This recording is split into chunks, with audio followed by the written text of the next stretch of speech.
Hey everyone, this is the Love of Cinema podcast. We like to talk movies. If you like to talk movies too, you come to the right place.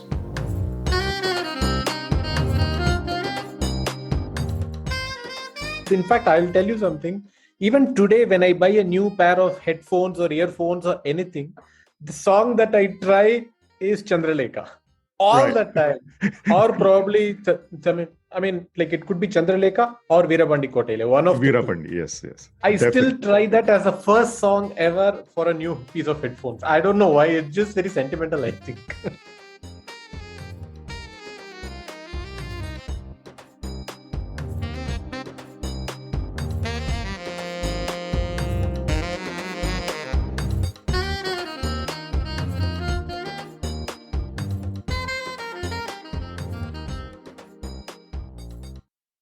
Hey guys, how are you doing? Today we're going to talk about a film composer whose music has a special place in my heart. Today, he's counted among the living legends, but I wanted to dedicate an episode to the music he made in his early years. An episode dedicated to the music he composed in the 90s. The music that set him down that path of becoming the legend he is today.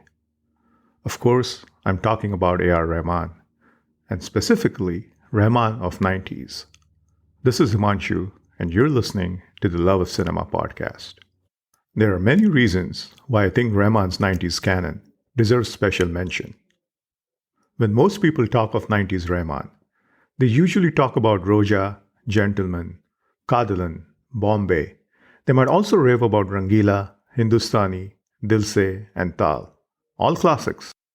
But what if I told you that Rahman had almost already sealed his legacy as one of the all-time greats by the November of 1993, before Kadalan and Bombay, and much before Rangila, Dil Se, and Tal.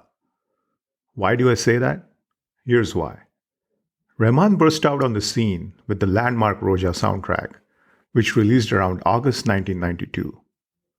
In the following 15 months, he belted out Pudiya Mugam, Gentleman, and the big daddy among all Rahman soundtracks, Thiruda Thiruda, with the latter releasing in November of 1993.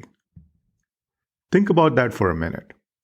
Not one, not two, not three, but 4 path-breaking soundtracks over the course of 15 months. That's what Rahman had achieved by November of 1993. And by the way, he had few other releases during this period as well. Perhaps not as excellent as these 4, but nonetheless solid soundtracks by most majors. Following November of 1993, he continued belting out classics, and we are all familiar with those. From the point of view of Hindi film music listeners, there is another reason why we should be grateful for Rahman's 90s discography.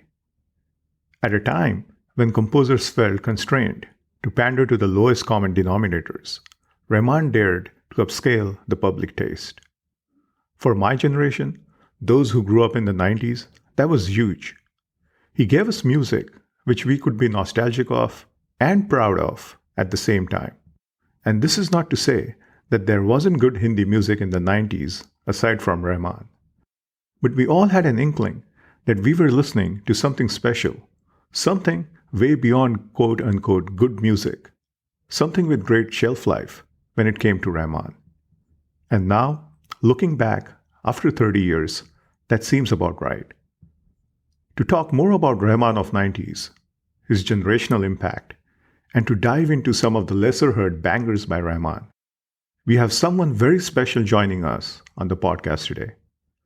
But before that, a quick request to all the listeners of the podcast. If you enjoy organic conversations centered on Indian cinema, Love of Cinema podcast was created for people just like you. So do consider subscribing. Independent podcasts like this one don't have a platform ecosystem for amplification and distribution. Independent pods rely on amplification through its listeners. So if you like the episode, please do spread the word on social media. Also, do take a minute to review and rate the podcast. That would be much appreciated. Back to today's episode. To talk Rahman of 90s, we have with us today Karthik Srinivasan. Karthik is a communication strategy consultant by the day and a music blogger by the night. Many of you might be familiar with his lovely weekly roundup of music and the weekly curated playlists he does for his music blog called Milliblog. Back in the 2000s, Karthik also ran a website called I2FS, a site that tracked and documented plagiarization in Indian film music. A pretty cool source if you're interested in knowing the source behind some of the plagiarized songs. But today, he has been kind enough to join us in the capacity of a Rahman superfan. Karthik knows his Rahman, and I was delighted to talk Rahman with him. We chatted all things 90s Rahman, from our first impressions of Rahman to his legacy. We also discussed who among the current composers reminds us the most of Rahman. For the most part of our chat, we talked about 16 Rahman songs from 90s, which A, might be relatively underknown, and B, truly represent what makes 90s Rahman special. The playlist is a mix of Tamil, Telugu, Hindi, and Malayalam songs, and I've included a link to the playlist in the episode notes. So if you wish to listen to the songs before listening to the episode, you can do so. In selecting these tracks, we have tried to stay away from anthems and wildly popular Rahman songs for the most part.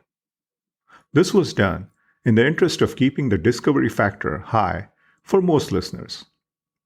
Perhaps we could do another episode on Rahman anthems sometime later. Lastly, before we move on to our chat, I'm going to ask you to kindly excuse any Tamil mispronunciations on my part. I've tried my best, but if I have mispronounced any of the names, I ask for your leniency. Here's our chat. Hey Karthik, how are you doing? Can't be better. Great. I'm so glad to have you on the podcast today because when I was thinking about all the guests that I could invite for Rahman, for an episode on Rahman, I kept on thinking, okay, let me think what was my introduction to Rahman and what was I doing at that time on the net? And I said, hey, that I remember that site I2FS. So let me try to get in touch with Karthik. And of course, you have your song reviews and your Milli blog. So I follow that on the web and on Twitter as well. So welcome. First of all, thanks a lot. Thank you so much for hosting me on the show. I mean, it's actually quite exciting to talk about Rahman of all the people. That's wonderful. So Karthik, I was thinking that maybe, we should begin by talking about 90s Rahman by taking a minute to talk about the Tamil music landscape and the Hindi music landscape of the time. Circa early 90s, before Rahman arrived on the scene. And I was thinking if you would like to set up the Tamil film music scene of the time, and then I can briefly set up the Hindi film music scene of the time. Absolutely. Makes perfect sense. I mean, this is obviously folklore now because I've probably written about it multiple times on my blog. I mean, the first time I recognized Rahman's music and sound is almost like a path-breaking moment in my life because things haven't been the same after that particular moment. It was like that. It's not as if I knew Rahman or Dilip Kumar at that time because I was completely unfamiliar with both his name and his body of work because jingles were consumed only through TV at the time. And I was in school at the time. I mean, we generally didn't have any idea that jingles are composed professionally by people who are not composers for movies or pop music is something that very few people knew who were connected to the advertising industry. Otherwise, nobody generally knows at all. So just to set the timeline context, in terms of 90s or say the 91 and 92 when Rahman started making music for movies, it was largely Ilayaraja who was still ruling the roost. Like there is absolutely no opposition at all. He used to have about 4 or 5 films with his music releasing on the same day on topical days like Pongal or Diwali something or the Tamil New Year day. And he was he was absolutely at the peak. I mean, there was nothing stopping him at all. People adored his music, and he consistently produced some incredible music, and he still does, of course. He keeps on doing that, and he was right on top.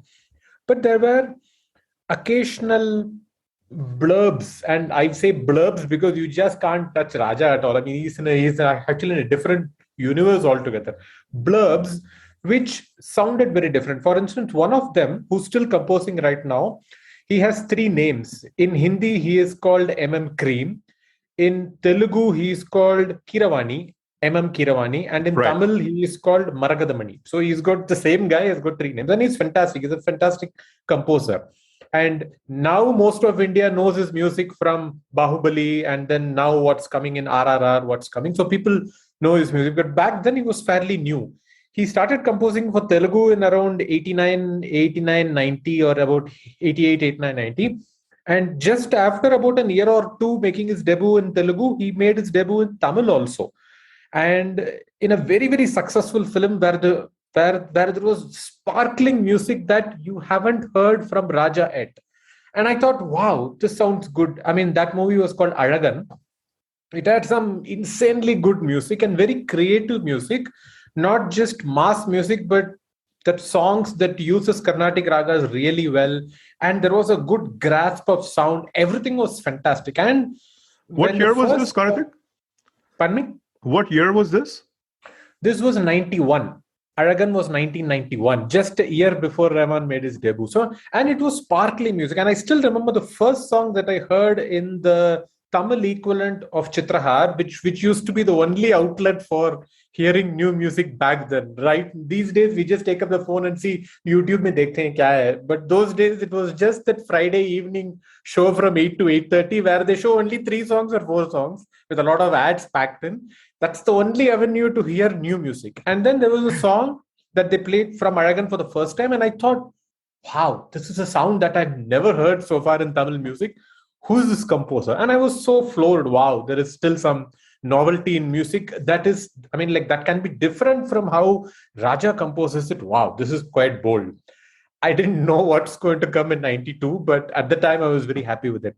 And then I clearly remember reading in a Tamil weekly magazine that Mani Ratnam was considering a fresh new composer away from Raja after Talabadi. And I was so curious. Come on, this guy has worked with Raja all his life, right from his first debut, which he actually made in Kannada. Right from the time when he was a small fry, when nobody knew him, Raja actually graciously accepted to work with a newcomer in a Kannada movie and produce knockout music at that also. So how dare he work with somebody else? I mean, how can this happen? And who is the other person he has chosen to replace the Ilayaraja? And I was very curious. And the name was very enough, was Dilip Kumar, A.S. Dilip Kumar, or something was mentioned in that magazine. This was early days of when nobody knew him. So I just made a mental note saying, okay, theek hai, whenever this movie comes, whatever the movie, it's starring some newcomer named Arvind Swamy at the time. And then whenever that movie comes, I need to just remember to hear the music. So, let's see how it is, kind of stuff. And then I remember that was what I call Rahman realization point. I was, the unfortunate situation is the first time I heard it was on an Independence Day. And I was forced to go to school because we had that flag hoisting ceremony where they give us these toffees and everything, and we were forced to go to school. And then I rushed back from school at the end of the ceremony. It was close by home. And then I asked my mom saying, did you see the special new songs program that they usually have for Independence Day on Doordarshan? She said, yes, I saw that. And then, did you hear anything new from a new Mani Ratnam movie because it's releasing and songs are coming now? I said, yeah, I heard, but I couldn't register anything different. I mean, she was just saying I couldn't register anything at all. And then when I first heard Roja Janeman in Tamil, it was not that song. I think it was Chinna Chinna Asai, which was the first thing that I heard. I was completely floored. It was even better than the 91 song from Maragadamani. It was still very unique, but this one was 10 levels more unique. And this is a sound which is completely unprepared. I was totally unprepared for it. And I wanted to keep on hearing it again and again, but there was no option because I had one old tape recorder and cassettes buying was not a very famous pastime at all at that time. I mean, we used to buy that blank cassettes and we used to get multiple songs recorded in it through a small time store guy. To buy original cassettes is a very expensive proposition and a very, very snooty kind of proposition for me at the time in school. I was a kid. So, but I wanted to keep on listening to it. I had no avenue to listen to it at all. And then each week, Friday, that Chitrahar equivalent in Tamil kept on playing new songs from Roja, and I was mind blown, saying, "This is wow, what is going on?" And then I had to buy a much better tape recorder, and then I then started buying cassettes of individual films apart from just recording. And then each subsequent movie, it actually became an obsession. I need to get Rahman's cassette the first day. As soon as the shop opens, I need to be outside and grab that guy, make him open that pack and get the first cassette and run to home and listen to it. That's what happened with Tirida Tirida. That's what's happened with Gentleman, Pudhiya Mukham, every single thing. And even something like Yoda, which was actually the second movie, which was in Malayalam. Everything was obsession. So I actually call it the Rahman realization point. Because the first time you hear a Rahman song, at least in the 90s, when the music was so dramatically different from anything you heard in any language in probably any country at that time. I mean, because obviously the fact is my worldview of music was so narrow as a school kid at the time. So obviously something comes different and my mind will be blown. But it was amazing. And I knew that you hear something from 90s, you are able to understand that there is not just 1, 2, 3 layers. There are at least 5 or 10 layers playing at the same time. And you wonder, what is this guy up to? I mean, like, why is he producing music that seems so complex and so many things hit you at the same time? It's exactly like how they say, the first time you hear it, you're just completely confused. You don't know how to react to it at all. It's almost like a puzzle that is waiting to be unraveled. Now, the thing is that most of us who are not musically trained or something like musically aware, we are not able to perceive music in multiple layers or dimensions the first time or the second time or the third time. We probably need to hear it 10 or 15 times. Only then we will be able to hear, this sound is coming from here and this sound, okay, there is a new layer, or there is a new instrument, all those things. But there are few people who actually get it in the first time because they are more musically aware. For instance, I keep saying that since I am better with words, I can actually think three-dimensionally about what should I write at the end of the paragraph, what should I write in the middle of the paragraph, which framing should I use in the beginning, which word should I use. But I heard enough people saying, I can't write to save my life. I don't know how to put words to paper at all, but it just comes to me smoothly. Rahman is like that in music. Like I'm trying to be in words, he's like that in music. So he just, obviously to a large extent, it was Raja who's like that in music, because I have heard how Raja actually composes music. He just pictures music in his head and starts writing notes. I mean, who can write notes like that? But Rahman is a more of a doer. He keeps tinkering with the sound again and again and saying, add this, add this, add this. I mean, it's almost like building code. He's actually code writing with music, and that's his talent. That's what he's bringing in. Bring various elements together and make them work like a big Lego puzzle, and then it fits, and then you see the final design. Wow, this is what he is up to all the time, which we normal mortals who don't have musical thinking capability can't even grasp that kind of layered sound and complexity in one go. So we need to keep on hearing it. So the first time you hear it, it's just garbled. What the hell is going on? But by the 10th time, you're obsessed, you're hooked, and you can't get off from it at all. So that's the first introduction, quite largely. Awesome. Yeah, I've had a similar experience, and I'll tell you about that. But before we go there, just to set up the Hindi film music scene of the time. So if you're talking about early 90s, for those of you who are still young or, were not around at that time, I'll just quickly sum up who were the primary composers of the time. So we had Lakshmikant Pyarelal, the legendary composers. We had Anand Milan, who were coming off their great run of late 80s with Kayamat Se Kayamat Tak and all those films. There was Annu Malik, but this was during his pre-Bazikar phase. So well before his moment in the sun, so to speak. We had Jatin Lalit, who were just getting started. Who were very good, actually. Yeah. Yes, absolutely. They're in fact my second favorite after Rahman in the 90s. I agree. Same here. I really love them. Yeah. And they were just getting started at that time. And of course, we had Nadeem Shravan, who were ruling the roost at the time. Ruling the roost, yes, with Ashiki. Right. After having broken through with a bang with Ashiki in 1990, and following up with a string of many blockbuster hits the following year in 1991. I think they had Dil Hai Ke including Mantan, Sajan and everything. Yes. They had Sajan, they had Phool Aur Kaate, they had Saathi. Also, I should add that this was the time when R.D. Banwar was still around, but unfortunately, he was struggling to find work. In the background, Yep. Yes, he was there in the background. And so if we were to talk about the sonic signature of the time, that was, of course, that of Nadeem Shravan. Their music was characterized by a simple arrangement style with a central presence of the dholak. Exactly. Most songs the dholak was a predominant sound at the time, yes. Absolutely. Most songs were mid-tempo, had a strong ghazal pop hangover, and were fairly formulaic. So that was the sound that kids growing up in the 90s were used to as far as Hindi film music is concerned.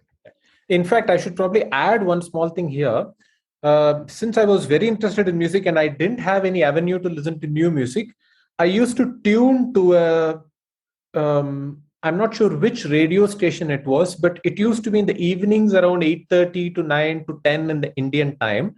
And they used to be sponsored by the record labels of the time, like Time or Tips or T Series. I mean, like T Series was not very active in that zone at the time, but it was Tips, Time, and a couple of other brands actually. They used to record they used to have about half an hour programs showcasing their new music at the time. And I used to be obsessed with that very, very specifically. And I remember hearing first time the music of Khiladi, because they actually showed they actually played it like a contest. Can you guess the composers of the song? And they played Khud Ko Kya Samajhti Hai. And I was so surprised. Wow, this sounds very nice. It was much later I came to know it was a copied song, but that's a different thing. It sounded very fresh even at the time because it was not a dholak-based melody at all. And it went in R.D. Burman's zones, the tune. It went off-key, it went unusual. And I was very interested, who's this composer? And then I came to know Jatin Lalit and I really loved their music because I think they were the closest to R.D. Burman's way of unusual thinking in terms of musical capability, despite the copying and plagiarism, but they were still very good in tune splitting. So yes, I've been through that zone, and I also like some of the second-run composers like Dilip and Samir Sen. They had absolutely yes, they had some great songs. Quite good at the time, yes, they were. But it was all largely similar. There was nothing bubbling out of the top that you can say, "Wow, this is something new." All largely similar, yes. And so now, Karthik, I'll tell you my first impressions of Roja. Yes, so I grew up in Pune, so where Tamil music was very hard to find. And in fact, one of my friends is half Tamil. So, he gave me this cassette and he said, hey, check out these songs. And so I said, is it English? And he said, no, it's in Tamil. So I said, hey, will I understand it? He said, just listen to it. Just listen to it. And it was like a huge box. I remember because that Roja box was like huge Magna Sound box. So he gave me that cassette. So I put it on and first impression, I listened to Choti Si Asha and I was completely blown away by the soundscapes. Did you listen to the Tamil version or the Hindi version? This was the Hindi version. He had given me the Tamil version, but by that time, I'd also got the Hindi version. Got the Hindi version. Okay. Yes. So he actually gave me the Tamil version. It was sitting at my place. I never got a chance to listen to it. And then I don't know who gave me, because I like you said, I didn't buy cassettes at that time. So I was just in school. So somebody gave me the Hindi cassette, maybe a friend or someone else. And so I just put this on and Choti Si Asha starts playing and I'm completely blown away. The soundscapes, the melody, the arrangement, which of course I didn't understand at that time, but this was just like something I'm listening to something for the first time and completely being blown away. The entire album was like one blow after another. And I remember very vividly when listening to Roja Janeman. My brothers were big fans of cars. the 80s Okay. synth pop band. And so, Okay. I could, relate to the beats in Roja Janeman are very similar to beats from Cars Drive, you know. Okay. So I thought, okay, this sounds like the Cars, and the magical interludes, Rahman's surreal vocals, just the musical syntax, everything about that album felt avant-garde. It was a big sonic shock, so to say, because like you said, had never heard like this anything before. I was personally used to listening to Nadim Shravan all the time. So, for me, like Sajan and Sati and all those songs, that was like my worldview at that time, and I used to listen to Western music as well, but I wasn't really, my taste wasn't really eclectic, to be honest. So I had listened to maybe Michael Jackson or Madonna, The same ones, yes. Exactly. And the classic rock bands, Led Zepp and whatever my brothers used to listen to. So they used to listen to Cars a lot. So I know that Cars sound. And so all of this was there in Rahman's Roja. And I remember I was completely blown away by it. That was my first reaction. And then after that, it's funny because, like I said, I grew up in Pune and it was hard to find cassettes, Tamil cassettes. So, I used to do, I used to walk, I used to go by rickshaw anywhere where I could find the cassettes. I remember for the Duet, when Duet came out, I went and walked and walked and walked to the part of the town that was so far away for me that I was visiting that town for the first time. So it was essentially like a suburb, and I had never been there. And so I went there anyway, and the guy said that he doesn't have the cassette. So I was like completely, I just needed to have Duet. but I just wanted to get my hands on it. But I could never get my hands on it. And so that was my first taste of Rahman. I was in school back then, just like you. And it was a completely, phenomenally different experience, especially in terms of the sound, in terms of the arrangement, just everything, like I said, the musical syntax, everything. One more thing, Karthik, I'll add quickly before turning it over to you again. I think what Rahman did during that time in 90s was incredible for another reason. I mean, correct me if I'm wrong, but Roja came out in August 92, right? I believe it was April 92. Was it April? Okay. Yeah, there is actually some confusion between was it an Independence Day release or a Tamil New Year Day release kind of stuff. Yeah. I see. Okay. So let's say it came out in April, and then Tiruda was, I remember, November 1993. Yeah, that's right. So it's roughly like 18 months. Yep. And I think, what Rahman did was incredible because I think he had pretty much sealed his legacy as one of the most innovative and original composers of all time in all languages. And this is even before many of the mid-90s classic soundtracks like Duet, Kadalan, Bombay, Rangila. Yeah. So it's just amazing what he was able to do in that year and a half, I mean, I was now looking back, like 18 months, this guy has completely like revolutionized film music, if you think about it. And this is even before he did all those. He had a couple of other releases in between. Like one was Pudiya Mugam, next was Gentleman. Yes. And all of them were completely miles ahead of what anybody has heard. And it was very different from Roja also. It was not like Roja. Because I was very keen to hear his second album. I mean, whatever I heard next, I probably heard Pudiya Mugam next, I think, if I remember right. And then Gentleman was a third I heard. And then probably fourth was Thiruda. Thiruda is a different level altogether, of course. Totally another level. But both Pudiya Mugam and Gentleman, if I remember right, I was very consciously looking for strains from Roja in them. And I couldn't find anything. When I first heard Chikkapukku Raila, I was blown. I was saying, this is the same guy who composed Roja, and the most catchiest song was actually, I think it was Rukmani Rukmani, which was a dance kind of number. And listen to this song, who is singing, what is this sound? What is this high-pitched sound or singing going on? I mean, I couldn't grasp the song at all. I had to listen to it about 10 times to even fully make sense of what the structure is used in the song. Because it was so bizarre. But it was so interestingly bizarre that you cannot not stop listening to it.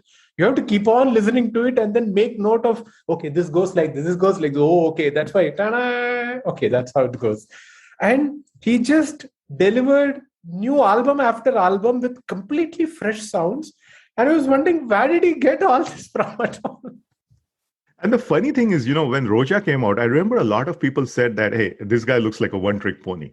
Let's see if he can do it again. And not only did he do it again, he kept on doing it again and again and again, almost every 3 months or 6 months, which is just incredible. Absolutely incredible. Mind-boggling. Even Pudiya Mugam, like you said, first of all, before we go on, let me apologize to all the Tamil folks that if I'm slaughtering the Tamil pronunciations, please excuse me. I'm not doing it on purpose.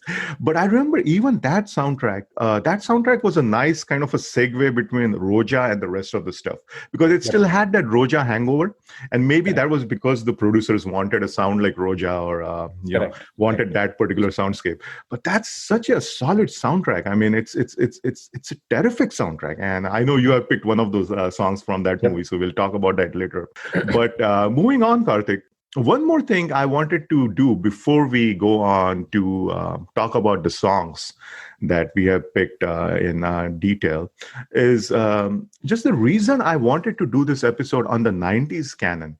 Rahman is a big legend, right? He's an international legend today. He's known world over, and he has essentially made his way in the history book. But I think that particular period in 90s, especially those mid 90s, had such a generational impact, influencing everybody, especially many composers of today, like Amit Trivedi, Mithun, and even I'm sure a lot of young Tamil composers. True. That particular 90s canon is so important. So I thought that, we should just focus on that, because there is, first of all, so much to talk about when we just say 90s Rahman. But if we can just, single out a few songs, favorites, and if we can talk about that, I thought that would be a great idea. So that was the whole reason behind doing this episode. That's was my whole motivation for doing this episode. I remember once listening to Amit Trivedi's interview, and he mentioned something similar, an experience that was similar to mine. I think he first listened to Tiruda. That was his Tamil music introduction, and he has been heavily influenced by that. That, by the way, in my books, is the greatest A R Rahman album. I agree, completely agree. Yep, totally. People say Dil Se and Rangila. And I think Tiruda was the first, which was the best in terms of outstanding creativity. And how well has it aged, Karthik? I mean, even today, if you put it on. Even today, exactly. I mean, in fact, I'll tell you something. Even today, when I buy a new pair of headphones or earphones or anything, the song that I try is Chandralekha. All the time. Or probably, like it could be Chandralekha or Veerapandi Kotele. One of Veerapandi, yes. I still try that as a first song ever for a new piece of headphones. I don't know why. It's just very sentimental, I think. Yes. So for those of you who haven't listened to Tiruda, I'm sure that some of the newer listeners might not have listened to it.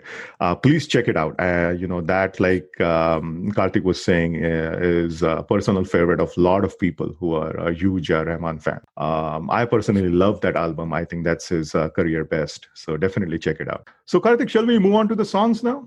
Sure, of course. So what we decided to do was I asked Karthik if he could come up with a list of songs that he really enjoys from that particular time frame, the mid-90s, 90s canon, and just talk about those songs. And, I think what Karthik has done and what I've done is that we have tried to stay away from the anthems, because I think everybody kind of knows the very popular songs, and I'm pretty sure, right, they have been talked about many different times. So they're obviously there. In my list, there are a couple of anthems, but I just love them so much that I just want to say a few words about them. Yes. So I'll just say a few words about them when we get to those songs. So Karthik, take it away. So the first one is Onu Rendu Monudu. So this is a fairly unusual song in the fact that this was not even picturized in the movie, which was called Pudhiya Mannargal. It was a terrible movie. And I have no clue what Rahman was doing in this movie in the first place. I have absolutely no idea at all. But it had a couple of sparkling songs, and this was the most interesting song that I felt. And this is also severely unheard and underrated because of the fact that there is no music video for it. If there is a music video, it would have come up in YouTube very, very often and people would have heard it. But there is no music video. The film flopped, and the film was a bad film. So everything was against the soundtrack, including this particular song. And that's probably why I feel very, very close to the song, saying this is almost like one completely ignored gem that most people may not have heard. I mean, of course, very deep Rahman fans would have totally heard the song and loved the song because the sound was so interesting. He actually uses a very interesting rhythm structure in this song. I mean, the sound and the rhythm is completely unique. It was, I mean, again, it was like many other songs he has never tried again. It was again, I mean, this is something that I keep, I mean, like ranting currently.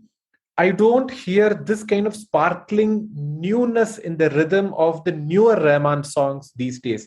It's almost like he's using some stock rhythm here or there and seems to focus more on the tune and the melody these days. But back then, it was everything was new, both the rhythm, I mean, and the tune and the melody. Everything was completely different and fresh at the time. So this was the first song that I came to mind, saying this absolutely has to be in this list because it is not in the movie. Because of which it's both underrated and largely unheard.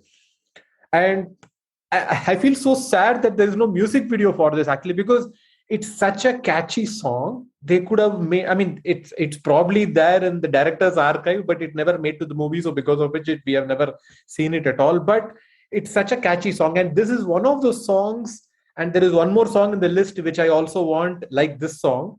I want this. These are the songs that need to be remade in Hindi because I mean, like there is a trend in Hindi where they're remaking the 90s and 80s songs again. And even Rahman's own old songs are being remade occasionally by a Tanish Bachi or somebody here and there. These are the lesser known songs, which when remade, you will really know the value of it afresh, because the first time around it didn't hit well. I mean, it didn't click well at all.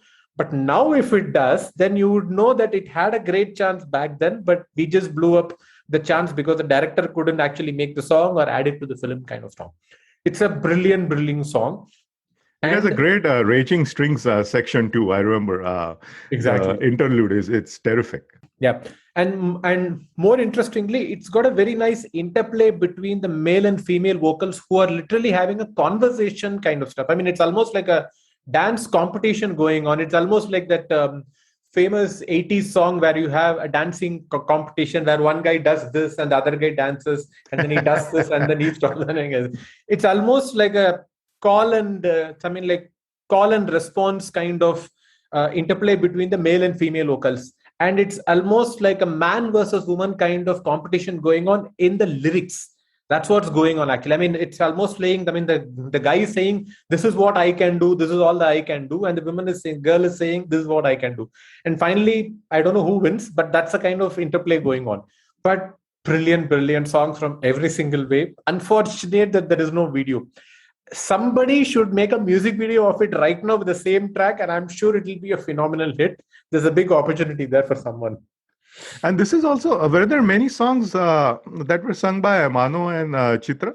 This is a not many. Mano was a fairly regular singer across for Rahman and Roja at the time, but not like the number one kind of choice. I mean, like Rahman was always very, very unique from the choice of singers perspective. He probably broke the mold and had 5 singers for 5 songs in the same movie, which was unheard of at the time, because back then it was like if you got one hero, there should be one voice, which will be SP Balasubramaniam or Mano. All the 5 songs would be sung by them. That was the Ilayaraja mode of thinking. I mean, it actually made sense from a film narration perspective, because you see song after song after song, so there needs to be some continuity in the voice. Rahman broke that completely. If you got 5 songs, let's get 10 singers and make them sing the 10 songs. Which probably added to the novelty, even though it probably blew the continuity to complete smithereens. But it added to the novelty factor, which is why we rushed to buy the cassettes, because we heard so much variety in the same album. This was a fantastic duet between Mano and Chitra, yes. The second one is Kannai Kattikolade from Iruvar. This is a personal favorite because the first time I heard it, obviously, for those who know Iruvar, the movie, it was actually based on the real life story of M.G. Ramachandran and Karunanidhi, and actually reflected the political period of the time when they were ruling the roost at the time. So it was a very tough situation for Rahman, even though he did not use the situation in the conventional way, because both he and Mani Ratnam are not conventional filmmakers or composers. They are slightly away from the ordinary.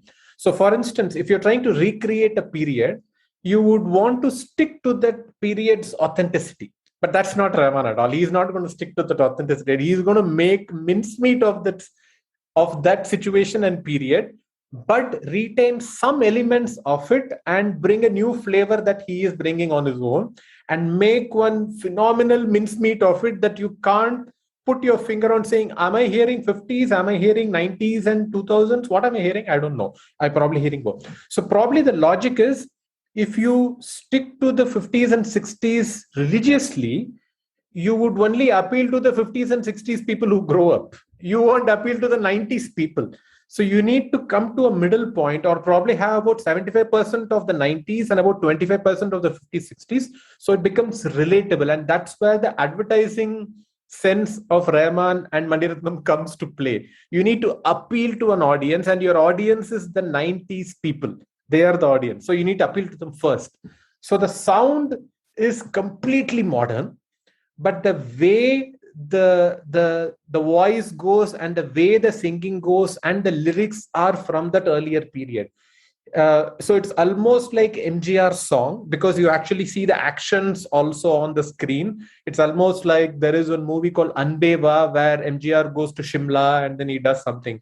And all the setup is very similar. It's actually in Kashmir and the Northeast, and he's going around playing with kids and actually trying to sing to them, and the same actions of MGR. And the lyrics are exactly like the 50s kind of lyrics, where he's talking about the people, how he will do things to the people when he comes to power, all that kind of stuff. And he's trying to give life gyan in the lyrics. That's what he's giving, which is exactly which is exactly the MGR style.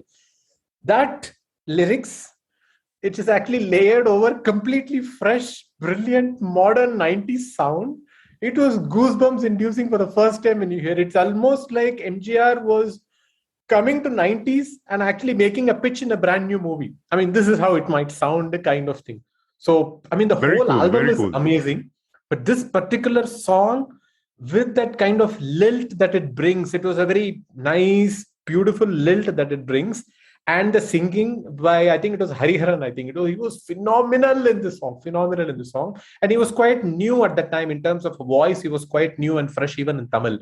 I was a big fan of Hariharan's ghazals even back then. I used to buy all his cassettes and ghazals, and I was a very big fan. To hear that ghazal singer sing this song was a big culture shock, but he's fantastic in both. He's a fantastic singer, of course. I remember this song. I listened to Iruvar much later. And I remember, first of all, the thing that stands out from this song is the second electric guitar interlude, which I love. Absolutely love. Brilliant. Yes. And the interlude also kind of is reminiscent of Mana Dole Mera Tanna Dole from Nagin, It's a ting, ting, ting, ting, ting, ting, ting, that part. And also the song, I remember some part of it had similarity to a song from Muttu, Rajnikant's. I forgot. You're talking about Oruvan Varuvan Mudalali. Yes. I think there is some similarity to that song. So great song, another great song. And Iruvar just a banging soundtrack, no doubt about it. It's just a terrific soundtrack. Hello, Mr. Etkachi is one of my favorite songs. It's a terrific song. Oh, yes. There is in fact semi-classical song that goes, I think it was Narmugaye. It's a brilliant song. But you would probably need to appreciate the raga levels to appreciate the song more. I mean, it's not a very pan-India kind of song. It's more of a Tamil Nadu-centric or a South-centric kind of song. But this Kanne Kotikalla is literally pan-India. You can just change the lyrics in Hindi. It'll work perfectly fine anywhere in India. It's almost like an ad jingle that can be adapted to multiple languages. Quite literally. That's there. Great song. The third is from one terrible movie again called Rakshagan. Horrendous movie. It's so bad that it's good. That kind of a movie. It was so atrociously bad that you cannot not have fun watching it and just blow your mind just laughing at it. That kind of. I have no idea why Rahman does those movies, but he did that, of course. And it was a Shankar movie, right? Or was it by Shankar's assistant? No, it was not a Shankar. It was not. Okay. It was actually produced by the guy who produced Gentleman. Oh, So right, there's a right. guy named K.T. Kunjmon. He had the big Yes, mush, the big mustache mush. He guy. was always Yes, in the cassette yes, front. yes, K.T. yes. I Kunjmon, believe yeah. it was directed Introduced. by Shankar's assistant, Chief AD at that time or someone, One right? of them, one of I them. remember Even reading though that somewhere. pales in comparison, pales. I mean, pales is not even a word. It's that bad, actually. There's nothing in the movie. It was total rubbish, utter rubbish. It was an absurd movie. But the music was outstanding. In fact, there is a much lesser known song like Pogum Variyellam Parthen, which Excellent is a song. very, very beautiful song because the song structure is very unique. It's not like the standard Pallavi, Anupallavi, or Antara Mukhada kind of at all. It's totally unique. It just breaks all the modes. So that's a much lesser known song. But this was very interesting. This particular song is very interesting because the first time I heard it, I immediately recognized Parihume, which was actually a pop song, probably composed by Leslie Lewis, if I remember right. Uh, I think Leslie Lewis. I mean, it was sung by, I think, Shweta Shetty. By Shweta Shetty, I believe so. Yes. no, No, Sunita. What's Rao. Sunita Rao? Yes. Rao. Yes, yes. Yes, it was Sunita Rao. Sunita Rao. So I actually could hear strains of Parihume's rhythm because this rhythm was very, very similar. And I was quite surprised and I was a bit shocked too because, come on, Rahman can't do it type of things. But it had enough unique things in it. In fact, I probably need to mention at the same time here, Roja Janiman, when I heard it first, I actually registered it much later in life that it sounded very similar to the Garden Vareli jingle, which was not composed by Rahman. Many people think it was composed by Rahman, or many people think it was composed by Leslie Lewis. Leslie composed a new version of the jingle, but the original was composed by, I forgot, I would have mentioned in my blog actually quite prominently. It was one of the classical composers who's very well known also. I forgot the name. Was But it Vanraj Bhatia? yes, it was Vanraj Bhatia. Correct. You're right. So he composed the original one, and that was that was the original jingle. And I think Leslie Lewis composed a modern version of it, almost like Rahman taking that and doing it kind of thing. And that's what you hear in the background strains of Roja Janeman. The voice that comes from the behind, it's almost like from the well it comes. It reminds many people of the Vareli jingle, Garden Vareli jingle, because there is some kind of connection. So this, when I heard it first, the first thing I heard was Parihume, and I was slightly worried about saying, come on, how can he do this kind of stuff? But it has got its own charm because again, it was by Hariharan again. He sang the song. And it was such an incredibly catchy rhythm. I mean, it's not a dance song, it was a very soft melody, but there was a punch in the rhythm that was completely breaking the melody into pieces, literally. But the melody came about from that very beautifully, very lovely song. Terrible movie, great song, which is actually a trend in the 90s for Rahman, unfortunately. Well put, well put. You know, the track I really like from this movie is the theme music. It's a very 80s action movie kind of theme music, the Rakshagan theme music. And I was hooked onto that. And I remember like I used to tell all my friends, hey, you got to listen to this. This is the Indian theme. Because at that time, the theme music pieces from, Indian action films were quite rare. Yeah, and essentially they were like ripped off of Terminator or even Predator or something like that. They were not really composing original scores. Very true, very true, very true. And the next one, the fourth one would be Chinna Chinna Malai Tuligal from N. Swasa Katre. Again, absurd movie, terrible movie, newer director, made mincemeat of the movie. You can't even sit in front of the movie for half an hour and watch it. That bad.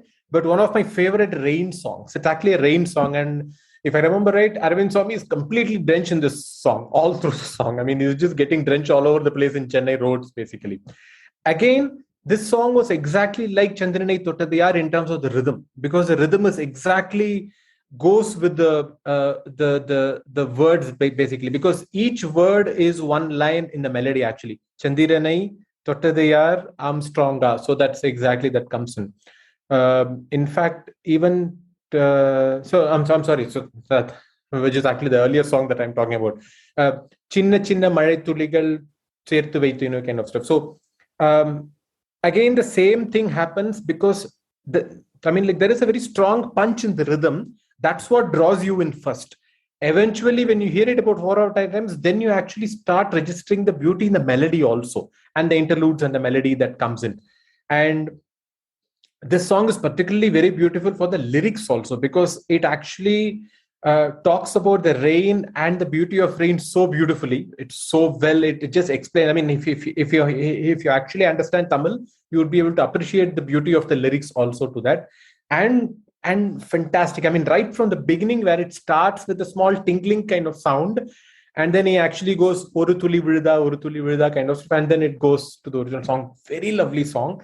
And thankfully, this has got a good music video also. You can actually enjoy the music video where Arvind Swamy get drenched and whole thing is very nice. And it was quite unusual because it was not the heroine who was getting drenched, which was the trend at the time. It was the hero who was getting drenched for some time. So good for the male-female balance at the time also. It was quite perfect that way. Yes, I remember this was Isha Kopikar's debut, right? Yes, The film. Isha Kopikar's Tamil debut. Or probably, I think, Indian film debut, I think. I don't think she acted in Hindi either at the time. Yes. I think this was her film debut. And there are a couple of songs that were later on used in Pukar from this movie. Right. So I haven't seen this movie actually, and so Please don't. Terrible. It's actually about computer hacking. It's actually about computer hacking back in the mid-90s. So please don't see it at all. It's totally absurd. Totally absurd.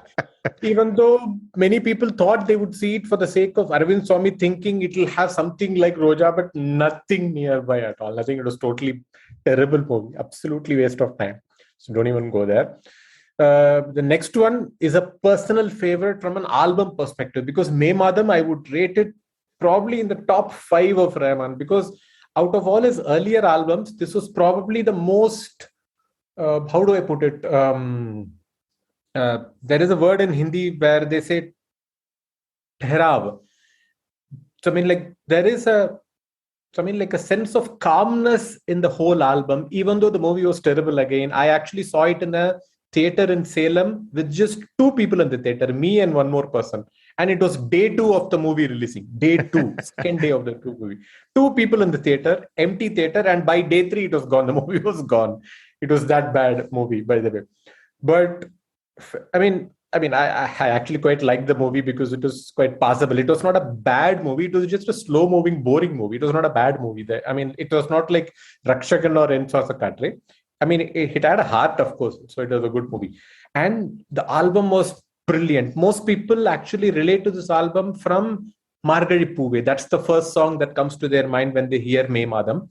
But some of the lesser-known, lesser-liked songs like this one, Palakattu Machanak, is very, very unusual because it's sung by G.V. Prakash Kumar and I think Suresh Peters. They actually sing together. And it was such a many kind of sound, and it was completely unusual because, I mean, it's not rap. It's not a conventional song, but it sounds like a mincemeat of rap.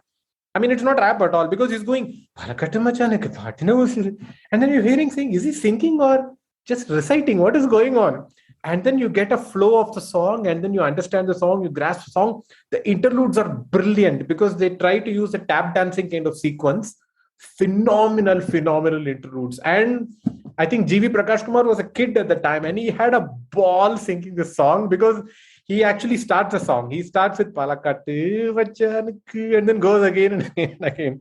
I loved the song the first time I heard it. I don't think that became this popular. I mean, this song became as popular as other songs in the album, which was quite unfortunate, but this deserves a special place in my list at least. Yeah. Even Minnale is from this May Madam, right? Minnale is from this. Minnale has a great string section. I remember. Yeah, I was blown away by phenomenal that. String section. I mean, you hear it only for the string section. It was that beautiful a song. Very lovely. The whole album is phenomenal. In fact, the background music is also very, very nice in the movie. If you've seen the movie, and it's a fairly okay-ish kind of movie. It was not a bad movie at all. But probably the movie's failure took down the album also to some extent. I mean, even though between hardcore Rahman fans, this is a very, very important album. May Madam is a very important album. But outside of that circle, it's not that in the top 10 kind of list. For most people, it's not, because the movie flopped. Everything went. In fact, I remember this was supposed to star a much popular hero at the time. But for some reason, he actually backed off, and I think Vineet came after that. He was not a much sought-after actor. He was not an A-grade actor at the time, and then things just floundered and the movie. In fact, the director was an assistant of Mani Ratnam. Unfortunately, that also didn't work for him. He never made a second movie at all in his life, poor guy. So everything just came crashing down for everybody except Rahman, thankfully. That's there. I think the movie was supposed to be remade in Hindi as Love You Hamesha. And I think it's also made, but I don't think it was ever released. Or at Yeah, least that film starring had the Sonali same Kulkarni. songs. Yeah, Yeah, Akshay it was Khanna just a and song actually, because I think it was at filmmaker Kailash Surendranath who made Surendranath. Love You Yes. Hamesha, starring Sonali Bendre and everybody. Even though May Madam starred Sonali Kulkarni from the Marathi cinema. So it was actually her debut in Tamil at the time. And she Right. was quite good in the movie, of course. But I don't think Love You Hamesha made it to release at all. I mean, it wasn't released at all, but it had all the 5 songs of May Madam in Hindi. Right, So which right. I remember probably that would album released. Yes. yeah. Yeah, exactly. Album was released with a lot of pomp and fervor, but movie didn't release at all, unfortunately, quite sadly. But I think it was album that mattered. I don't think the movie mattered anyway at all. The next song is very special because of a very special reason. How I even came to know, because it's a Telugu song. And like you explained how it is difficult to get a Tamil cassette in Pune, it was equally difficult to get a Telugu cassette in Tamil Nadu, in spite of the fact that we are just one border away.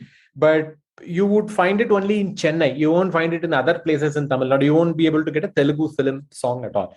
And I had no clue that there was a movie called Gangmaster that Rahman had done, or at least Super Police that Rahman had done. I have no clue at all. But somehow I found out.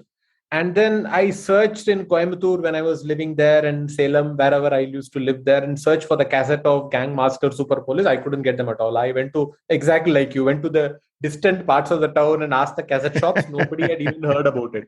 And they said, who's this mad person? And then when I actually went for holidays to Chennai, I actually searched there. I couldn't get there also. Finally, one of my pen friends, I had actually made a pen friend from Target magazine at the time.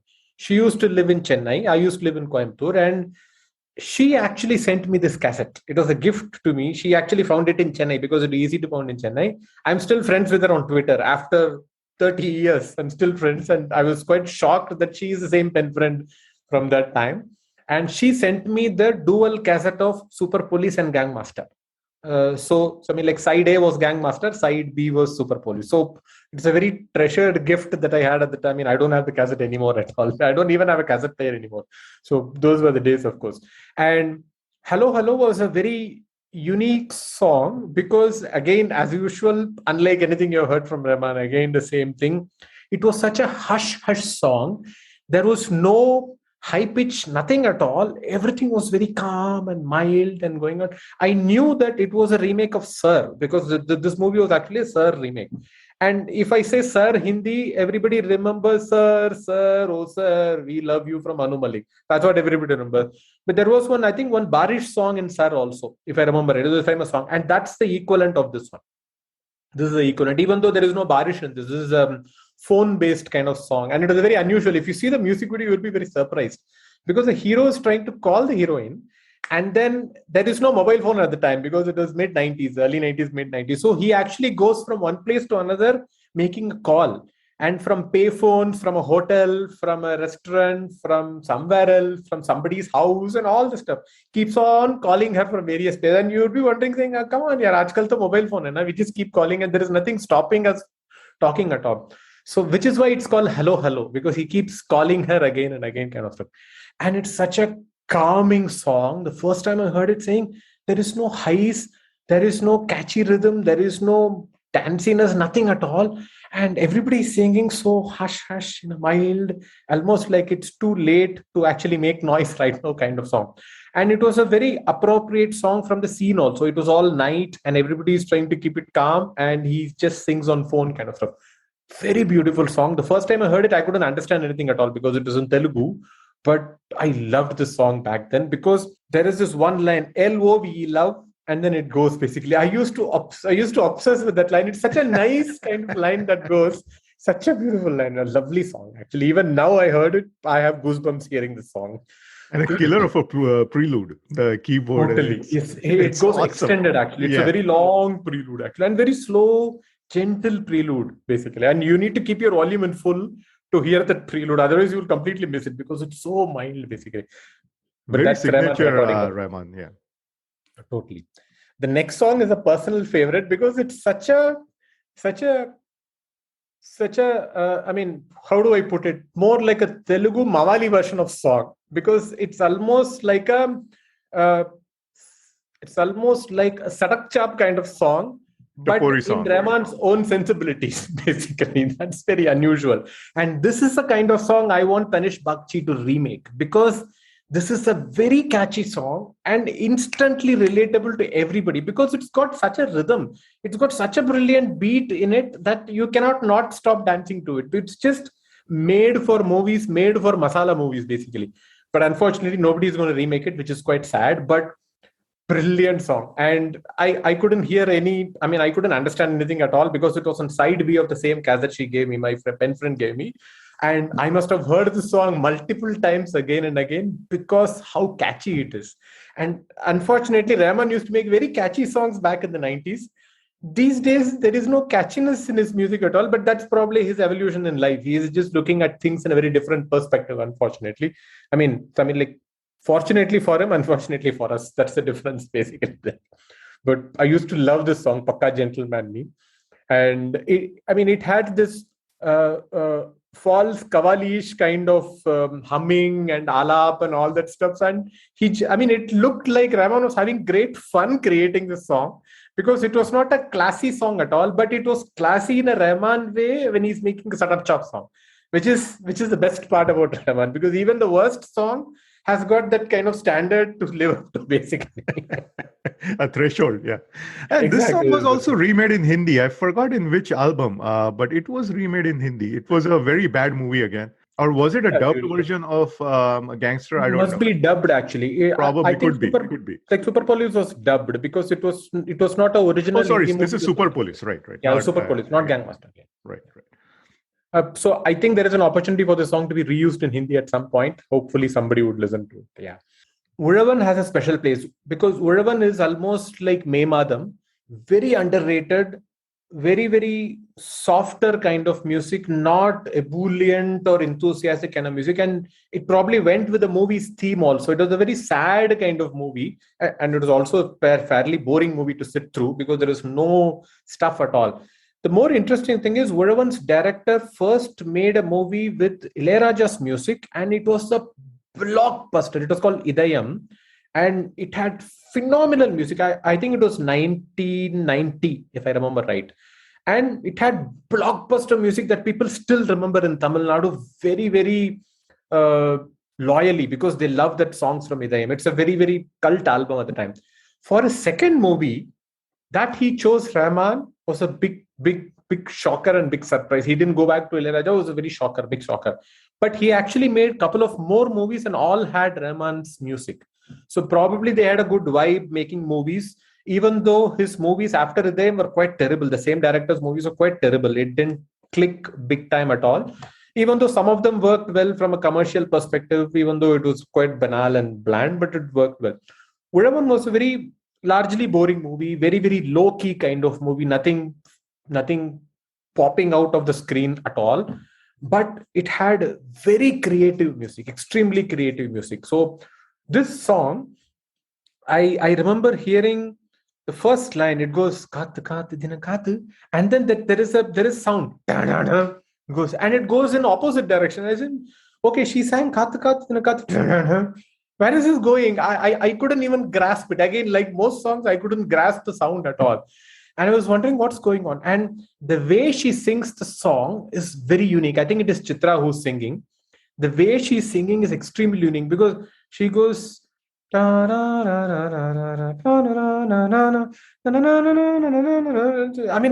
almost like a classical Western melody being sung in the song. And he's just playing around with the guitar or some sound in the background. And the interludes are brilliant, because the first time the first thing stops, and then you get the interlude, that's when there is something lively happening. And then it goes Rahman. And this was almost like a extension of Roja to me in the truest sense, because he was exploring sounds which seemed similar to Roja at the time, or even Pudiyamugam at the time. And it's actually at the same period, probably in the first 3 years, maybe 92, 93, 94. One of those three periods, basically. but extremely low-key movie and flop movie again, where no people. But the songs are very good. Most of the songs are really good in this album, actually. Very good album. I remember Pennala Pennala, which is a great. Pennala Pennala is very, I mean, Sweet that's song. what most people Sweet song. remember when they hear Uravan, the word. They remember, oh, Pennala Pennala. Yeah, that's the song. That's the front end of the song. I mean, album. This is almost like the inside of the album, where it's the heart of the album, basically. It's like that, basically. Karthik, how's the movie title pronounced again?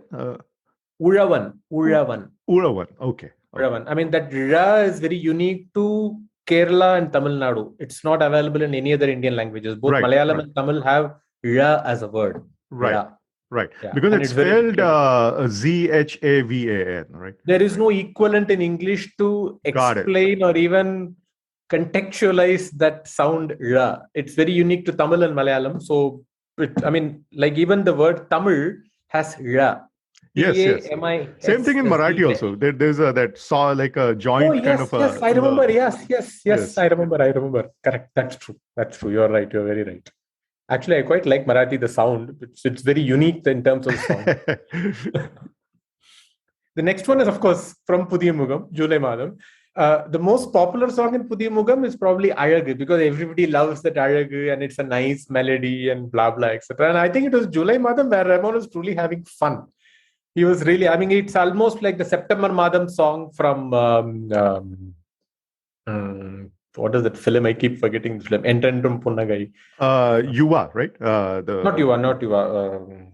Which was remade in Hindi also, starring Vivek Oberoi and Rani Mukherjee. I keep forgetting the Tamil. Oh, yeah. Alaipaite. Yeah. Alaipaite, yes. Right. It's almost like the September Madam, and this is July Madam, basically. July, August, September kind of stuff. So, July Madam was probably one of the earlier songs of Rahman with that Latino tinge, basically. Because it had that Latin kind of guitar and sound in the background kind of stuff, and it was very, very unique at the time. I don't remember seeing the movie at all. I completely missed that movie at the time, but I had the cassette. I probably made the cassette obsolete by playing it too many times, threw it away and bought another cassette. Those days it used to happen very often. I used to make it obsolete and buy another cassette. There's no other option. And I used to keep playing it again. If I remember right, this was the last song on one side. So I used to keep rewinding back again and then play it again, rewinding back again, play the same thing again and again. Because I want to get all the nuances. It was a terrible music player. Get all the nuances back then kind of stuff. Brilliant song. And not a melody at all, but a more of a catchy dance kind of number, but not a predictable dance number either. Completely unpredictable because of the kind of rhythm. To some extent, it's like Palakattu Machanik because of the breaks in the song that comes, Julai Madam Bandha. What happens? It's almost like a question and an answer kind of stuff. And then, I think it was remade in some language. Was it remade in Tamil? Was it in Pukar? No, this was in Vishwavidata. Vishwavidata, which is a terrible movie, of course. Yes. Let's not even go there, of course. Yes. Yeah. It's terrible. Hindi version is quite bad, actually. Great song. I love this song. It's like one big tip of the hat to Gypsy King's flamenco style guitaring. Yes. And exactly. It's terrific. I remember listening to the original Tamil song, and like all Rahman songs from that time, the first interlude is particularly brilliant because of the guitar. Amazing. That goes interlude. It's amazing, that guitar. Amazing. Do you know who has done the guitaring on this song? Is it? It's not Prasanna, right? It could be, because I believe he worked with early Rahman in 90s. Right. Prasanna worked with him. It could because be him. He's a brilliant guitarist. Phenomenal interlude. The first interlude is absolutely brilliant. I remember going back again and again to listen to the interlude again multiple times, actually. Yeah. Brilliant song. The final song in my list is the only Malayalam song that he composed in the 90s. It was his second movie, which I believe came to him after the directors. I think it was Sangeet Sivan or Santosh Sivan, one of the brothers, one of the cinematographer brothers. He saw Roja, or he heard Roja's tracks because Rahman played it him, because they were doing ads together at the time. And then he said, yes, I will sign you for my movie. And then it was a Mohanlal Staru kind of stuff. And I heard this song much later because I didn't have Yoda's cassette. I couldn't get it at all. In spite of living in Coimbatore, which is close to Kerala, right in the border of Tamil Nadu and Kerala, I couldn't get Yoda at all. So it was probably about 5 or 6 years later, I got Yoda's cassette after the first album came. So probably only 97 or 98, I got the cassette of Yoda, much later in life. And by the time I had heard the Pavitra, which was actually a movie by Rahman, and there was actually one Malayalam song in Yodha, which was used in Pavitra eventually after.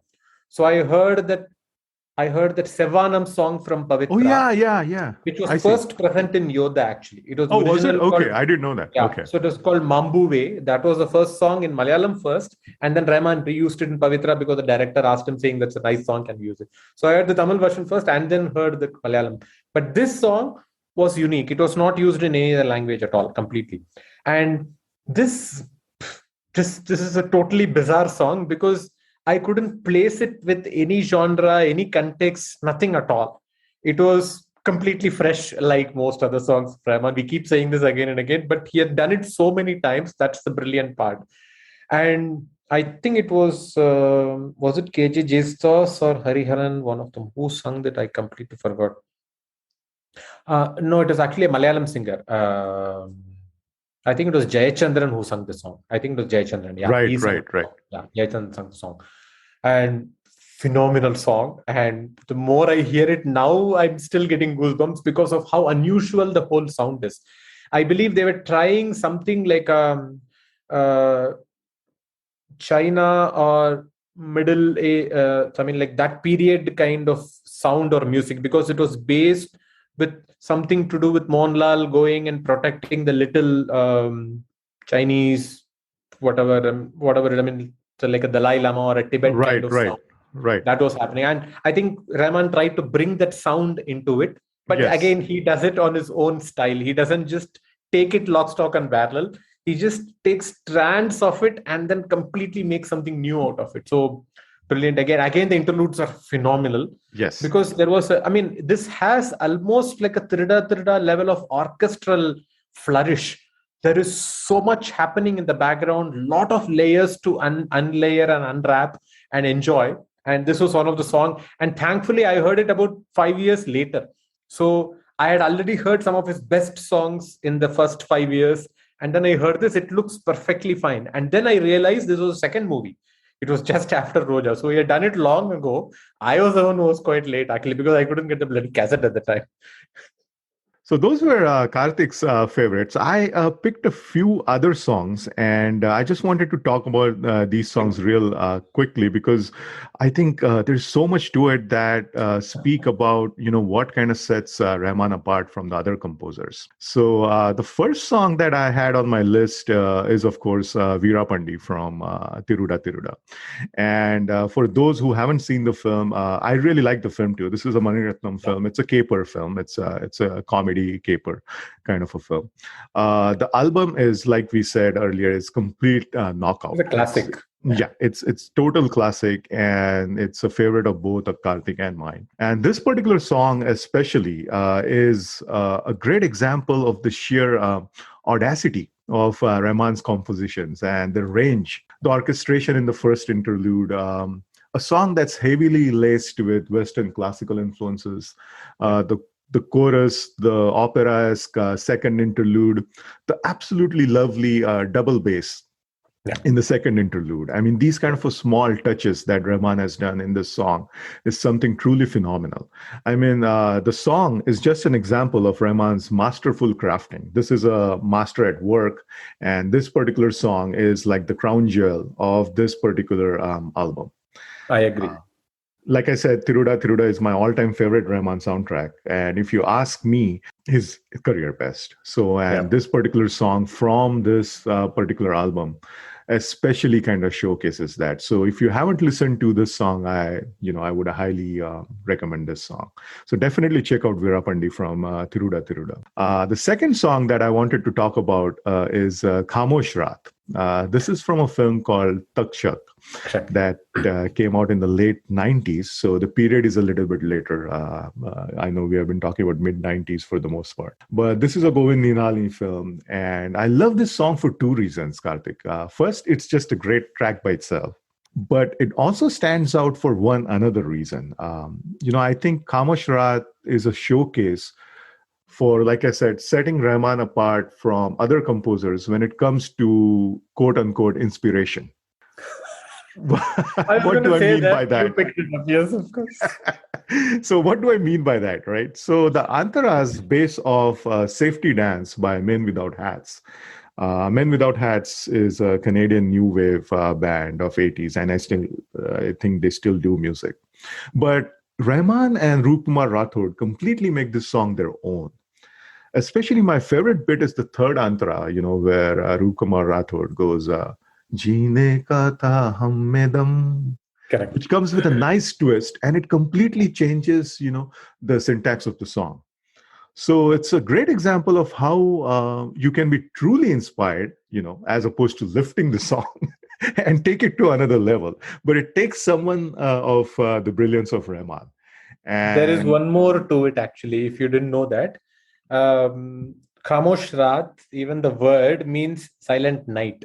There yes, is yes, a there is a song by Khalid who was very popular for Didi at the time. right. He had a song called Sela Nui, which Yes, literally means something like silent night at that time.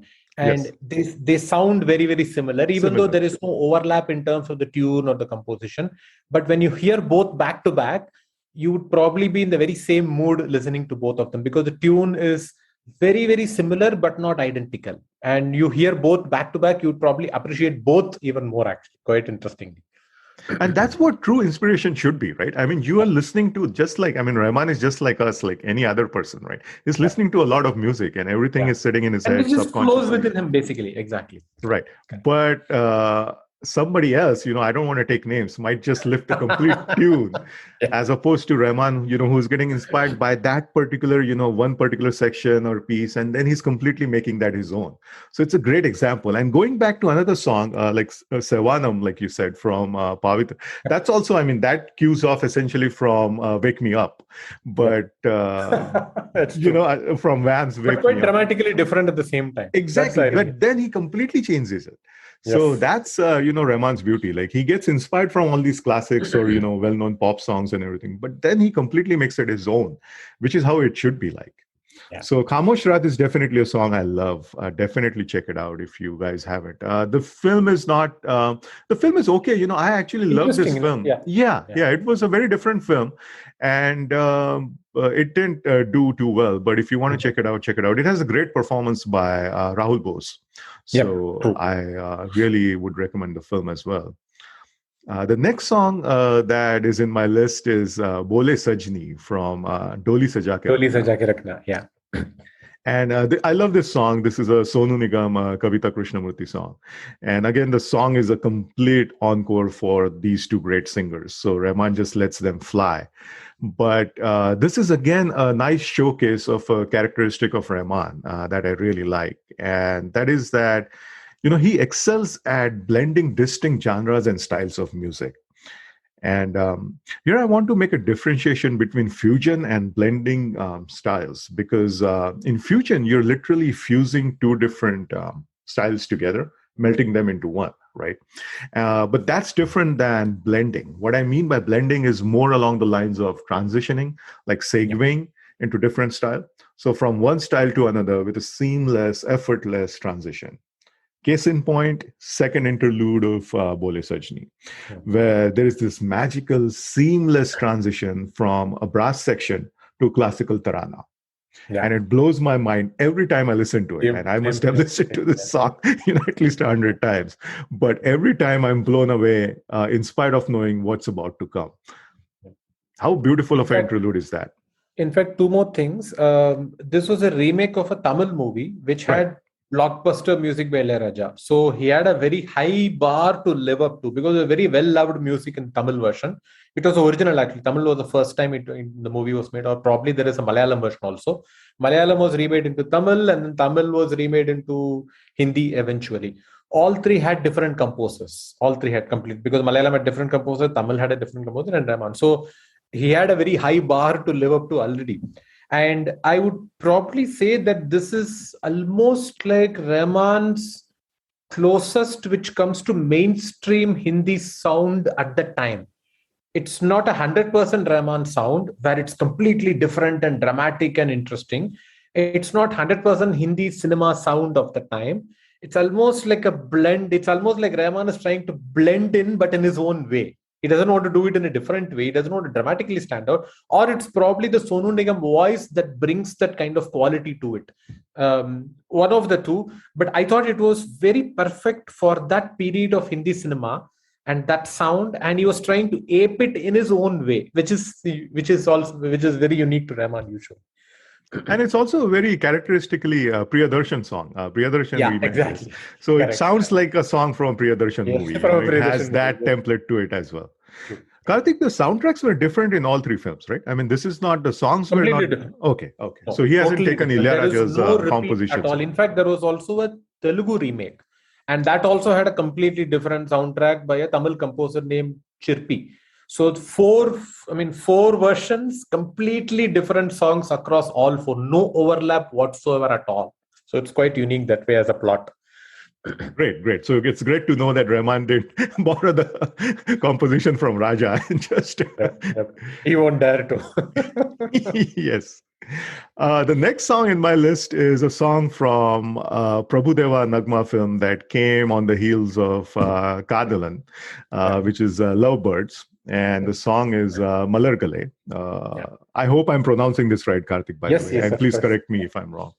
But the song is the piece from the song that I wanted to talk about is ambient keyboard piece in the second interlude. Yep. It sounds like something what Rahman might do today with the fingerboard. He uses a lot of fingerboard nowadays. So it sounds like that. But I think in those days, he was just doing this on a ambient sounding instrument on the synth. Most probably. You're right. So I don't think it was a fingerboard at that time. But again, this is very characteristic of what Rahman does this. He has this like soft, very high pitched kind of a keyboard, preludes, interludes.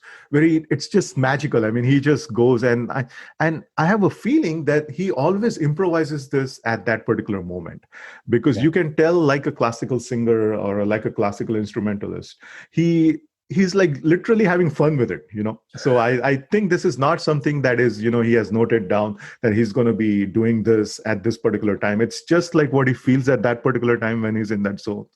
And this particular second interlude from this song is a great example of that.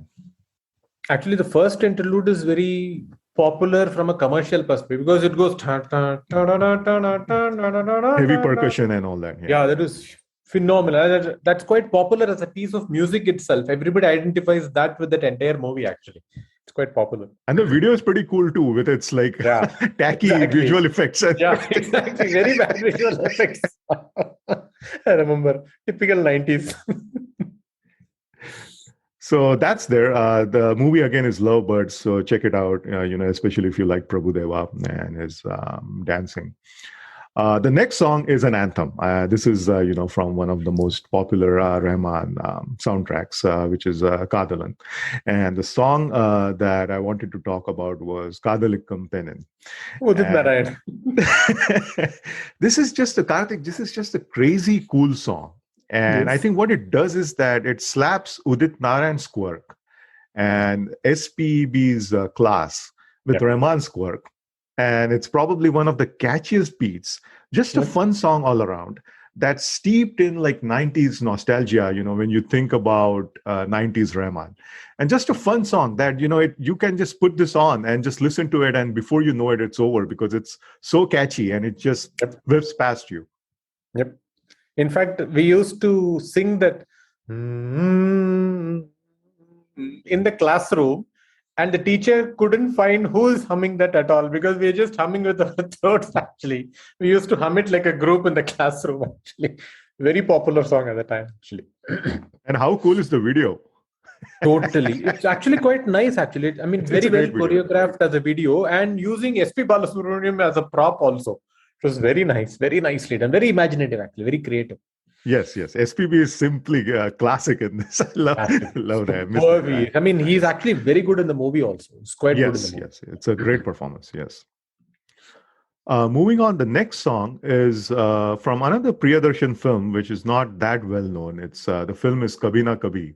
And the song is Tum Ho Meri Nigaahon Mein. And this is a very special song because, this is a complete kind of a Western classical based song. Yep. And it Yep. feels almost like ballet like. It feels like it's taken out of a ballet. And it's completely transportive. It completely like takes you, if you just close your eyes and if you're not seeing the visuals and if you're just listening to the song for the first time, you feel like you're, watching a ballet or something in Europe. Ballet performance, yes. Yes. And again, the actual picturization of this song. Let's not even go there. Yes, it remains a lot to be desired, to put it mildly. But the song is great. And again, this is Hariharan, on all 8 cylinders. And like I said, this is a song that has heavy Western classical influences. This is a different side of Rahman, that I don't think lately he has been doing this a lot, right? I mean, in those days, he used to always have these kind of raging strings sections. And then in Tiruda, he used that a lot, heavy orchestration. But you get to see that the Western classical, the Trinity College, influence kind of a side of Rahman in this particular song. So definitely check this song out if you haven't heard this. And the film again is Kabhi Na Kabhi. It's a Priyadarshan film. So those are some of the songs, Karthik, that I wanted to touch upon because I thought, these are, with the exception of Veera Pandi, I think maybe not a lot of other, some of the other songs people might not know about. True. And finally, Karthik, before we wrap up, let's talk about Rahman's legacy as pertaining to that particular time, the 90s, because, like we said, now we all know that, he's this huge legend and he's one of the all-time greats globally. But what do you think his contribution in the 90s was, looking back, let's say 50 years from now, in terms of Indian film music? What will we say about Rahman's film music in the 90s? To be very honest, he completely turned existing idioms of film music on its head, literally. He probably approached film music as an outsider. He was an outsider. He was not an inside person in the movies making of the time. He was an outsider. He was an ad jingle man, literally. So he had an outside-in perspective of film music. He broke multiple rules at the same time. Like I mentioned first, same voice for a man and a woman across whole album, 5 songs, 1 voice kind of stuff. He broke that completely. He was the first one to, if I remember right, to give complete credits for multiple people involved in the album, in the tape, Great point. Cassette Yes. cover itself. So it was quite path-breaking at the time to be that. And the sheer kind of sounds that he brought in from outside, not outside India or outside film music, outside everything, because we had a set template across states in terms of film music at the time. In Tamil Nadu, in Malayalam film music, in Hindi film music, there was a larger, it was not boring, it was very nice to listen to at that period in time, but there was a boundary. Rahman thought like there is no boundary. Why should we have boundaries? Let's just break all boundaries and have fun. And he brought in. And what a beautiful thought that is, right? Yeah, complete. Why have boundaries is the point. Let's just incorporate everything, the best the world gives you in terms of sounds and music and whatever, everything. Just pull it in, bring it in, make an amalgamation of it, make a mincemeat of it, let everybody enjoy everything together. That's the whole idea. That was one. And he did not respect the kind of voices that required to make film music successful at the time. So he brought in completely unusual singers like Suresh Peters, who would have never been heard in a film music but for Rahman at all. And he sang Chikkabukku Railu like you can't even pinpoint who is the bloody singer, who is singing, what is he singing. I can't understand. That's what it's almost like one classical Western pop song from the US, and he's trying to bring it here with some bizarre voices who's singing in extreme high pitch. And all those kind of idioms he completely broke. So there is there is nothing that you can expect Rahman to do on expected lines. Nothing. You think in one line, he will do the extreme opposite intentionally, because all he wanted at the time was to gain notice.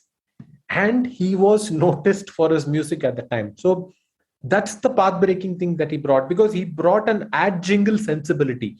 You hear it once, it has to get into your head and you want to hear it again and again, because that's the whole point of an ad jingle. You need to remember that ad jingle, keep on humming it in the background. So he almost does it quite well. So I think 50 years from now, we would see him still as a path-breaking guy.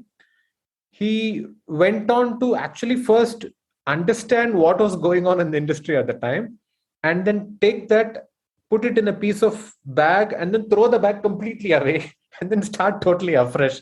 Let me not even look at what was going on at the time. Let me start completely afresh kind of stuff. And I don't think I have heard anyone else make such a path-breaking impact or a diversion from the norm till today. Because there is a sense of that person, this style, that style, this genre, this style, everything keeps coming again and again. It's almost like a circle. But this was a literal break, saying end of topic, let me start afresh. And then he started afresh. Even today, what you hear, I mean, I actually sense a kind of monotony in the sounds that I hear in Tamil, Telugu, Malayalam, and Hindi at this time also. I mean, it's not a bad monotony. I mean, it's good in its own way, but there is a sense of sameness that is seeping through now. And I really wait for someone else to pull a Rahman now, to bring something totally afresh. And then I hear saying, wow, that is mind-blowing. I still haven't heard it at all. And that says a lot, because the last time I heard it was 92. And we are in 2001. I mean, 2021 now, end of 2021. And it still remains untouched. That kind of sense of newness remains untouched. And that says a lot. I don't know how long that will remain untouched. But till we get the next person or next composing style, we would remember Rahman as the one who broke the last idiom. As of now, nobody has broken it, in my opinion. Yes, and the fact that it has taken us so long, I think, is a good testament of his greatness. What he was able to achieve. I think in terms of if we just look at Hindi film music, the late 80s and early 90s somewhat were not really a golden period in Hindi film Best music, of period, right? yes, right. I agree. So I mean, we had the golden 60s, 70s, and of course the classics, the 50s and everything. So I think one thing that Rahman definitely deserves the credit for is, at least as far as Hindi film music is concerned of the 90s, is he dared to upscale the public taste, that was literally kind of just lingering on, and there were not to put down any particular composer or composers, but I think just the overall standard of Hindi film music at that time was nothing to write home about, right? I mean, True. We grew up on that music. I mean, I still listen to all that music and I still cherish it. But if I was to make an honest assessment about some of that music, it's not really great music. It's just, we have a lot of nostalgia attached to it. Exactly. Correct. So we have memories and everything. So, but with Rahman, not only that nostalgia is there, but now we are proud, that, he was able to give us that music, which stands the test of time and which has, traveled so well all the world over. So it makes us proud. And sheer variety, that was amazing. The variety was mind-boggling. There was no sameness to it. So much of variety to pick from. Unusual varieties, yeah. And I remember so many people used to keep on saying, Rahman music sounds the same. And what they really meant was that it doesn't sound like anything else. Exactly. So I'm going to that was a variety. I'm going to put it in this bucket where everything sounds the same, which is not true at all. So if it did not sound like Nadim Shravan, if it did not sound like Anand Milan, they used to think it sounds the same, but it doesn't sound the same. So that's what I think Rahman has achieved. And finally, last question for you, Karthik. Today, who do you get similar kind of vibes? I know you said you don't really get those vibes from any of the young composers today, but if you were to select someone as an heir apparent to Rahman's legacy, or which is a huge claim, but who would you pick? In Tamil, there are quite a few interesting composers. I would definitely pick Anirudh immediately off my mind, because in terms of sheer layering and imagination, he is very, very, very good. He's extremely accomplished in terms of sheer imagination, in terms of the musical soundscape, definitely there. There are a couple of interesting composers like Justin Prabhakaran, who has just composed for Meenakshi Sundareshwar. He is right there in terms of the creativity, imagination, but probably early in his time, he does really well. In Hindi, I'm a very big fan of Amit Trivedi, but Lately, probably in the last 2-3 years, there is some sameness seeping into his sound too. And he seems to be completely focused on his 80 Azad album, where he composes his own pop music and less interested. I mean, I think film music as a genre is going out of fashion because there is no songs in movies anymore. There is only songs for the sake of YouTube promotion. There is no other reason for songs to exist. Even many films just have one or two songs in the film which just fades away into the whole narrative, because I don't think people are interested in film songs anymore at all. Those days are gone completely, and I feel bad about it, but it's okay. That's the part of evolution, actually. So I don't think there is anybody who comes close to Rahman because of that factor also, that there is no structured film music anymore. It's all very loosely held together. We just call it film music, but it's just a promotional material for YouTube's sake. We need to showcase 3 million views, 5 million views. That's why songs are being made and etc. And very few people create proper film music as such. For instance, somebody like a Shankar Ehsaan Loy, I would say very, very close in terms of the range that Rahman used to give, not the sound. The sound is very, very Hindi-ish and more Shankar Mahadevanish, more Dholakish and everything. But there are three people. So there is a sensibility of Shankar Mahadevan, there is Ehsaan Nurani, phenomenal Western sound, and then there is Loy Mendoza. So there is a lot of amalgamation going on. So they actually put the best of three brains together to producing. They are producing in interesting music, but it's not path-breaking. It's definitely interesting, but not path-breaking. I think Anirudh, to some extent, is almost like one disciple of Rahman in terms of the sounds, in terms of the complexities. There's a Tamil composer named Gibran who was really good when he came. I thought he was closest to Rahman in terms of layering, but even he seems to be moving in a very similar direction in terms of the sameness that sounds in. So I think there is a place for somebody who can just come and then blow our minds. It's just out there. But I don't think it would be a Rahman equivalent. It has to be a Rahman unequivalent, because that's what he did for Ilayaraja at that time, because he was not an Ilayaraja plus. He was no Ilayaraja Rahman plus. He started something new. So I don't think the next one to Rahman, or who's currently Rahman or currently trying to do better than Rahman, would sound like Rahman at all. It would be something that we are not able to identify right now. It's almost like the movie that where we are trying to speak to aliens and we are not able to understand what they're saying at all, because their way of communication itself is different. Our communication is totally different. So we are not able to identify that at all, but I'm still hoping somebody would come. There are many people that I thought would fit the bill with this. I mean, for instance, Mithun had great sound absolutely, sense, great absolutely. melody sense, phenomenal sound. That's a name that comes to my mind too. Exactly, because when I first heard Mola Mere, I was floored. It was so brilliant. But again, it was not path-breaking. It was very nice, but it was not completely path-breaking. It had the idioms of Hindi film music in it.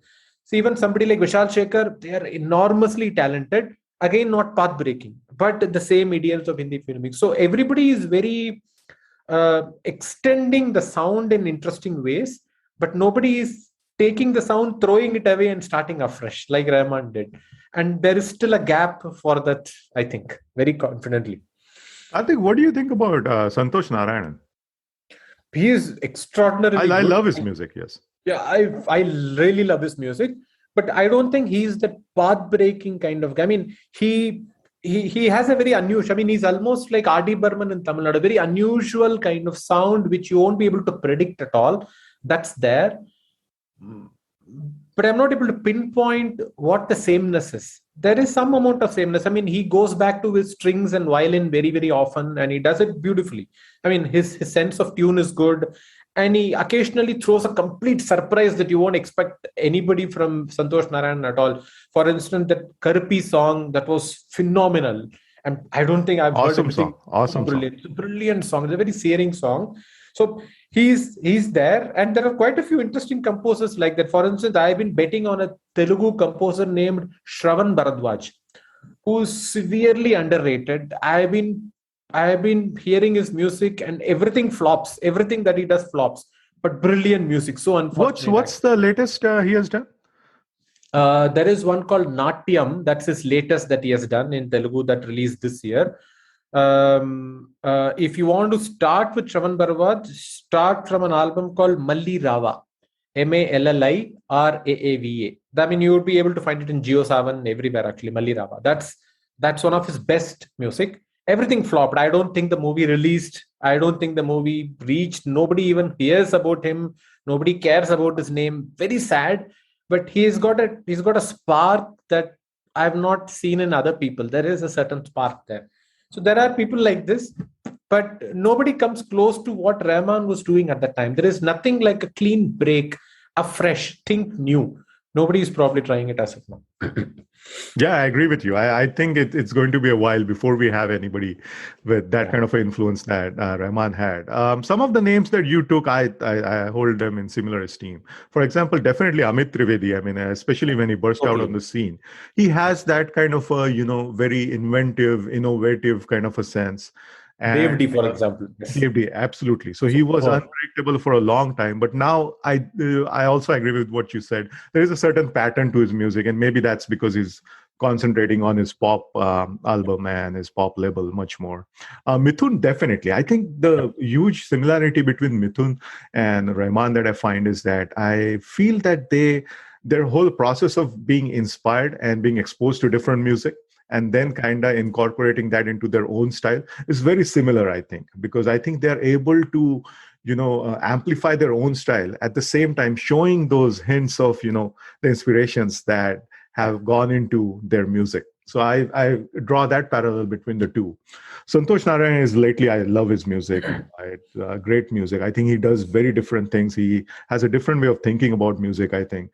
So I'll be definitely looking forward to his music. And I'll definitely check out Bharatwaj's music, the one that you told me, because I don't believe I have heard. I think the name. Very few people have heard it. But none of the songs come to my mind. Yeah. So I need to check it out. Great. Well, this was great, Karthik. I know we went way overboard, so I'm sorry because I know it's kind of late there in India now. But thank you so much, and I hope you had a great time chatting about Rahman. Totally. It's been ages since I spoke about Rahman with somebody because, he's not that happening right now, to be honest, but it's fantastic going to the 90s period when you lived through a new sound for the first time, and to hear so many people felt the same way across India, probably across the world. It's such a great feeling to actually be in the same space as another person thinking the same way. Yeah, I'm glad we got a chance to relive that magical feeling. So Thank you so much. And thank you so much for bringing the insight and talking to us on the podcast today. Thank you so much for having me today, Himanshu. If you liked the episode, do spread the word about this episode and the podcast. And don't forget to subscribe to the podcast wherever you listen to your pods. Also, do rate and review in Apple Podcasts when you get a chance. You can follow me on Twitter and Instagram at loveofcinemasf8. That's the episode. This is Himanshu signing off. And like always, thank you for listening to the Love of Cinema podcast.